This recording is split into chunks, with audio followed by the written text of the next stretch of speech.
Nobody planned it this way. When the three nations came together to win the right to host the 2026 World Cup, the architecture of the arrangement was clear to everyone involved. The United States would be the engine. 78 of the 104 matches, the final, the knockout stages, the commercial scale, the broadcasting infrastructure, the institutional weight of the competition, all of it anchored in the primary host country. Canada and Mexico were co-hosts in the formal sense, contributing venues and matches and local flavor, but the story of the tournament, the promotional language suggested, would be written in Los Angeles and New York and Dallas and Miami. That is not quite how it has unfolded, and the gap between what was planned and what is actually happening, the gap between the tournament FIFA designed on paper and the tournament that is taking shape in the streets and the public squares and the opening ceremonies of the three host nations, is one of the most interesting stories of this entire competition. Because Canada and Mexico have not simply contributed their venues and their matches, they have contributed something less tangible and considerably more significant. They have contributed the atmosphere, the cultural depth, the unconditional welcome, the sense that the world arrived and was genuinely glad to be there. And in doing so, they have produced moments and images that the tournament will be remembered by, not the ones the promotional material anticipated, but the real ones, the ones that come from football cultures that were ready for this moment long before the cameras arrived. Let's start in Mexico City, because the opening ceremony at the stadium on the 11th of June was not simply a football event. It was an 83,000-seat statement about what it means to host the world's game for the third time. Shakira performed the tournament's official song alongside Burna Boy, a Nigerian artist whose global reach pulled the ceremony far beyond any one continent's cultural borders. J Balvin, the Colombian reggaeton star, was on the same stage. Tyla, the South African singer-songwriter, performed alongside them. The ceremony wove together Latin American, African, and global musical traditions in a way that reflected what the World Cup is supposed to be at its best, an event that belongs to every continent represented by the 48 nations competing in it, not just to its host country. And then, beyond the stadium, something was happening in the city itself that the television coverage could only partially capture. The Zocalo, the vast Plaza de la Constitución in the historic center of Mexico City, one of the largest public squares on Earth, became the fan festival for the tournament's full 39 days. Free entry, giant LED screens, a concert stage, an immersive exhibition on the Mesoamerican ball game, the ancient ancestor of football that was played in this part of the world thousands of years before FIFA existed. Beyond the main square, all 16 of Mexico City's boroughs set up their own public viewing spaces, not just a central hub for the well-connected and the early arrivals. A tournament spread across an entire city, in every neighborhood, in every community. The mayor called it a World Cup for the people. That is not a slogan. That is a description of what Mexico City actually built. In Guadalajara, the fan festival at Parque Fundidora, the converted steel foundry at the heart of the city, runs free for the full tournament. In Monterrey, against the backdrop of the Sierra Madre Mountains visible from the stadium, the same principle applies. Free, open, present throughout the city. No ticket required to experience the World Cup in Mexico. Compare that with what happened in New Jersey. The state hosting the World Cup final, the most significant match of the entire competition, had planned its own fan festival at Liberty State Park in Jersey City. It was canceled. $5 million of dispersed programming replaced it. Supporters who had bought tickets to the Liberty State Park event received refunds. The host of the final, the city within sight of MetLife Stadium where the tournament concludes on the 19th of July, does not have a central fan space for the tournament it is hosting.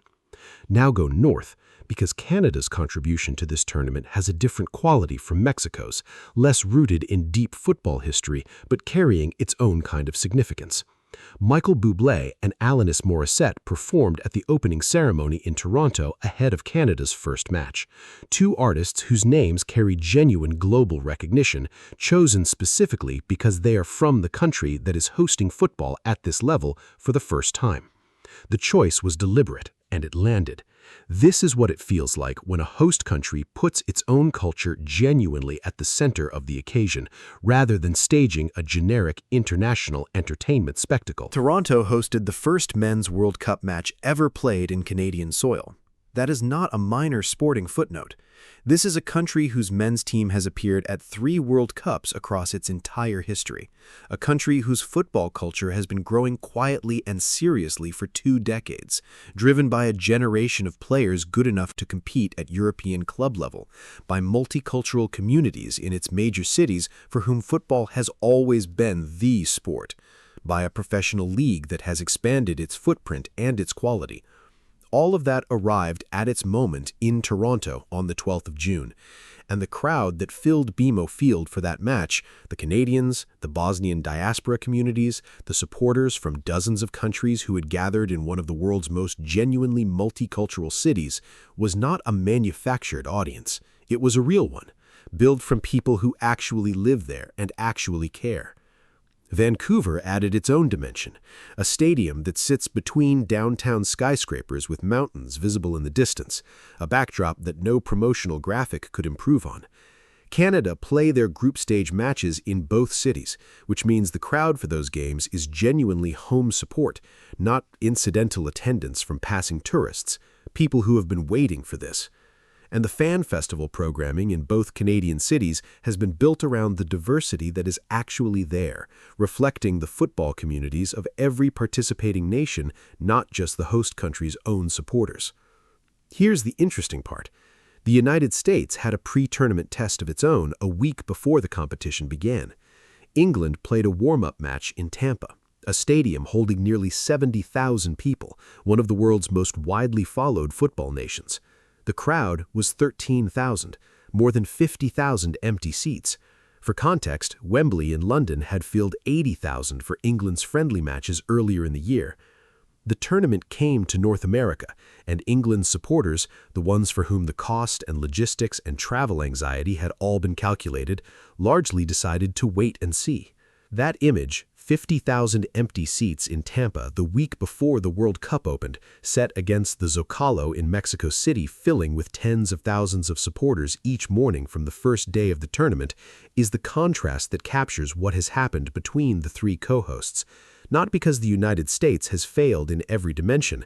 The stadiums are extraordinary. SoFi in Los Angeles, AT&T in Dallas, MetLife in New Jersey.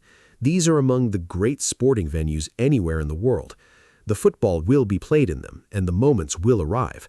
But the atmosphere that grows up around a World Cup, in the streets and the public squares and the communities, that atmosphere has a different texture in the 3 host nations, and the texture in Canada and Mexico is warmer, more immediate, and more genuinely accessible than the one that has surrounded the American portion of the tournament. Think about it from the perspective of a supporter who has arrived in North America for this competition. In Mexico City, you don't need a ticket to feel the World Cup. You walk to the Zocalo, you find a screen. The city is doing the work for you. In Toronto, you find a football community that has been building toward this for 20 years and is finally visibly joyful about it. In New Jersey, you look for the fan festival that was supposed to be there and find it was canceled and replaced with $5 million of programming that nobody quite knows how to locate. That is not a verdict on the football. The football will assert itself. It always does. But a World Cup is not only the 90 minutes inside the stadium. It is the city around it, the streets, the people, the sense of arrival that a supporter feels when they step off a flight and understand immediately that the tournament is happening here, in this place, in this community, and that the community is ready to share it.